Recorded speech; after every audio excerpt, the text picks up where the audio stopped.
up? Welcome to Mo Boxing No Problem. I'm Wilson Reyes Jr. and I'm joined today by TJ from the Boxing Syndicate. What up, TJ? Oh man, doing good. We had quite the fight yesterday. It was an action-packed card on Top Rank, a lot of prospects, a lot of knockouts. But the one fight we're going to talk about today is Artur Beterbiev versus Joe Smith Jr. Unification fight with 3 belts on the line. And it ended in knockout, which I think everyone was predicting a knockout. It was just a matter of who you thought was going to be the one getting knocked out. So TJ, did it play out like you thought it was going to play out? I definitely wasn't thinking second round though. I just thought it was going to be like a slug match. You know what I mean? I thought it was going to be one of those back and forth kind of things. I did have it winning by knockout with Beterbiev, but I just thought, Joe was just going to be able to handle the power a little better than he did.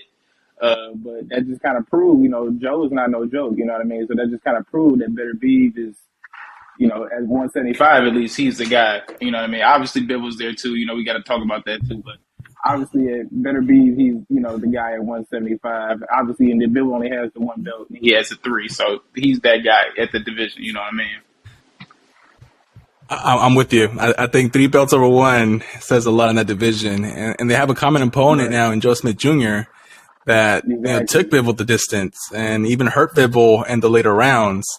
And, in the first round, I think Joe Smith had the right strategy because notoriously Artur Beterbiev is a slow starter and he has been knocked down when he's warming up and he's still cold. So I think being aggressive was the right approach. But I think Beterbiev might have been prepared for that because once he hurt Joe Smith Jr., he just took Joe Smith Jr. out of his game plan and he just couldn't recover from that. And it was just a matter of time before it was going to end in that fashion. And I also didn't see a second round KO. I had to look back and say, when's the last time Beterbiev knocked out someone that quickly? And it wasn't until 2018 when he had that 4th round KO against Caleb Johnson.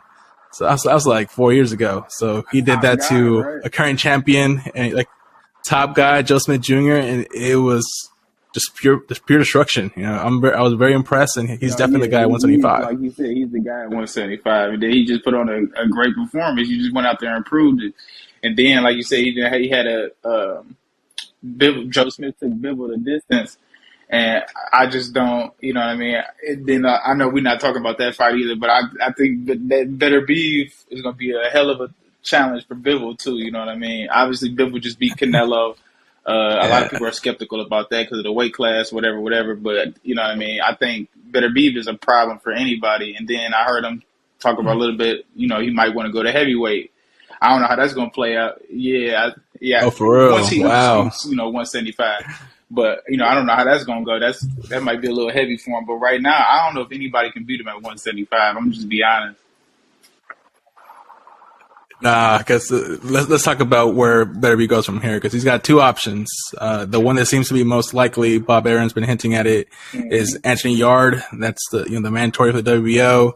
They might stage that fight in the UK, but I just don't see Anthony Yarde being competitive with Beterbiev. That's what kind of I was talking about that with another guy too. It was just is it really worth his time? He doesn't have a belt. It's just at this point, it's a high risk, low reward. It's like, if I lose all my belts. If I win, what do I gain from this? You know what I mean? So it's kind of like, why I might as well go all out and take all the risk and go against Bivol and lose it all if you know what I mean? So that's why if I'm Anthony Yarde, I'm talking about step aside money. Absolutely. It's like go ahead and fight Bivol. I really want my title shot, but I can step aside for 500,000. Because he got knocked out by a jab, a Kovalev jab. Let's not forget that. So imagine one of those Beterbiev power punches. It's cookies. I just take the step aside money because he can take it step aside money. They say they give him a couple 100,000 to step aside. Now, let's say Beterbiev goes undisputed. Now he could try to, if Beterbiev goes up to heavyweight, now he just has a clear road to go get at least one of those belts to become a world champion or something like that. You know what I mean? So I think he might as well, like you said, take that step aside cash, let those guys figure it out. They'll probably move up or, down depending on what they want to do. We said Bivol might want to go to 168 and do a Canelo, or they might go up or down depending on how they want to do it. But next up, Beterbiev, I don't think that's the right route for him. Yeah, no, I agree. But now let's talk about Beterbiev Bivol. I think that's the next choice for Beterbiev, and Bivol I think wants it too. He wants to be undisputed at that weight class. How do you see that playing out? I was saying this to a guy earlier. I was like, they kind of have really similar fighting styles in the sense that they're both really fundamental. You know what I mean? They really rarely make, stupid mistakes. You might catch them here and there, but they don't make the dumb mistakes like a lot of guys do. So I think that's going to be a really tough fight for both guys. For some reason, I think Beterbiev would get it out, like win that fight, though, take the W. I don't know why. It's something about him, man. Yesterday, and then obviously I've seen a couple of his fights, bro. It's just something about Beterbiev. I just think he'll get that win. I'm with you. I was thinking about it this morning. I was just thinking about, like you said, they're very similar in style wise. Like I think they both got the fundamentals right. If we're talking boxing ability, Bivol's the better boxer. I would say Beterbiev's good, Bivol's great, but then the power, Bivol's power is good. Beterbiev's power is elite. Yeah, that's 2 levels above Bivol, and that's the difference right there. And we've seen Bivol get caught by Canelo. We've seen him get caught by Joe Smith Jr. If he gets caught by Beterbiev, that's tough. Granted, guys have taken Beterbiev a good little distance to, like, before he fought Marcus Brown. Marcus Brown split him real good. He was doing very well in that fight before Beterbiev knocked him out, whatever, right? But, if somebody like Marcus Brown probably can do that, I'm sure Bivol will probably put up a little better, challenge or whatever. But I still think he might. I can't say he'll knock him out, but I think he gets the dub in, like, maybe a strong-sided split decision, like a really controversial split decision. Right. Yeah. Yeah, absolutely. And both of them are great fighters. I want to see that happen and just settle it once and for all. Who's the top dog, 175? Because at this point, at least in that division, who else is there? I mean, it's Beterbiev, Bivol, and Joe Smith, So it's kind of like, where do we go from here? And like we said earlier, Bivol might go down, and he might have an undisputed shot with Canelo if he goes down at 168. He may have 2 shots at it, So we'll see how that plays out too. Yeah, absolutely. I mean, both fighters have options, so we hope that they consider each other their best options and fight each other. That's all we can hope for. So now Joe Smith Jr., I'm still a fan of him. He's the common man, the underdog, and kudos to him for taking such a tough fight. Where does he go from here? I actually seen a post that says Yard versus Joe Smith. I mean, well, that's not a bad fight. Yard versus Joe Smith, and then obviously it'd be let's say Joe Smith wins, does he get another shot? But it's like Bivol or Beterbiev, do we want to see that again? You know what I mean? So it's just, I don't know where Joe Smith goes from here, man. I would like to see him fight Yard. I don't think that's a bad bet, but I also don't want to see him be a gatekeeper at 175 either. So he can't beat the elite. I agree. Elite, but he can just last with the guys that are right in the middle, and, or beat up on the guys that are right at the bottom. You know what I mean? So it's just. Another guy I was thinking about, he's fought Jesse Hart before at 175, but Jesse Hart at 168 had very competitive fights with Stewardo Ramirez, who's now making a name for him at 175. So maybe Stewardo versus Joe Smith Jr. I'm about to say that could be action fight too, man. Hey, Zerdo hasn't. I've seen a lot. Like, I talk a lot about Zerdo too. I post a lot about Zerdo. I'm like, a lot of guys don't. A lot of big names don't give him a shot either. He's kind of like a Boo Boo Andrade of 175. Mm-hmm. He's 44-0, almost 50-0. It hasn't had really any big names. You know what I mean? He had some, some interim titles, stuff like that. But no real shot. So I think, him and Joe Smith would be good. Yeah. And that's good for Zerdo, too. If he gets rid of Joe Smith, it shows that he can compete with, like, a Beterbiev or a Bivol. Not necessarily beat up on him, but compete. You be in that elite level. You know what I mean? Yeah, he's definitely knocking at the door for a championship shot, and I think beating a Joe Smith Jr. just opens that door for him. So I'd love to see that fight. I think Joe Smith would do it a 168 or maybe even going up to heavyweight. You think that'd be too heavy for him?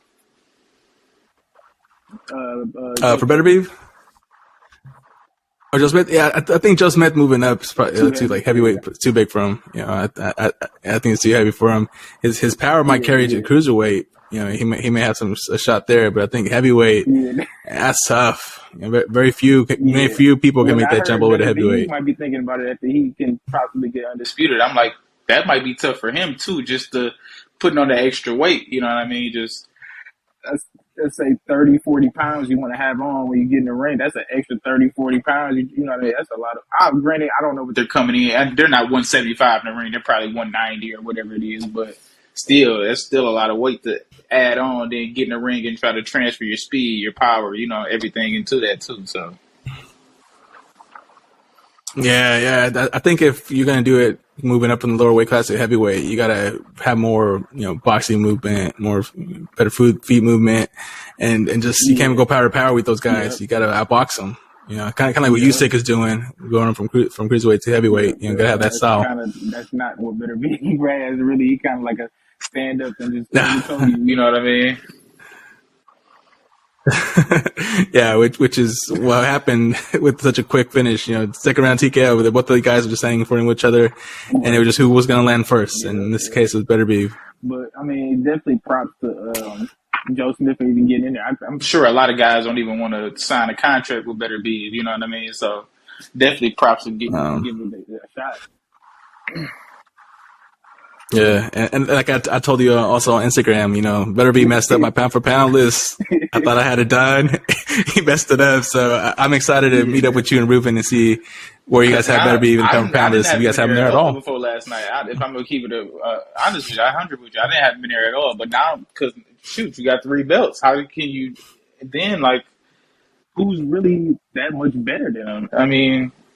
18-0, 18 knockouts, like, you know what I mean? Who's really doing that? You know what I mean? So it's kind of like I can definitely see him at an 8, 9, 10, 7, 8, 9, 10 in that range. Yeah, I mean, the month of June, we just had some monsters get in the ring. Yeah. We had Inoue, we took out Donito quickly, and now we got Beterbiev taking out Joe Smith quickly. Both guys were class opponents. So, I mean, So we'll see. It's getting crazy now. There's a lot of good fights coming up. A lot of good, you know, just matchups coming up too. So I'm definitely excited for the future too. Great time to be a boxing fan. And who comes up this week? I don't even know who's on this week. Bam Rodriguez. So this week we actually got Bam Rodriguez versus Ring Basai. We also got Julio Cesar Martinez from Team Canelo make a return against Mac Williams Arroyo. That's who he fought. He's fighting. Last fight out. Yeah. Okay. Yeah. Mm-hmm. Yeah, and then you got I can't even pronounce the last name, so I'm just gonna call him MJ versus Ronnie Rio. So the other 2 belt holder at super bantamweight. So Stephen Fulton's potential next opponent for undisputed. You know, that's gonna be a big one. Definitely catch all those then. Because that might make a difference who we put in there too. Shit. It could, yep. That might mess up our list again. We'll see. Man. All right, TJ. That's all I had on the fight. I mean, you can't really talk about the fight too much when it goes 2 rounds. But you got any other closing comments? Really say too much else. It only go 2 rounds. They don't give us too much to talk about. But you know, I thank you for having me on again. You already know I appreciate it. Man, thanks for making the time as always, and you know, we'll make something happen again next week. Everyone, thanks for tuning in. Thank you. Catch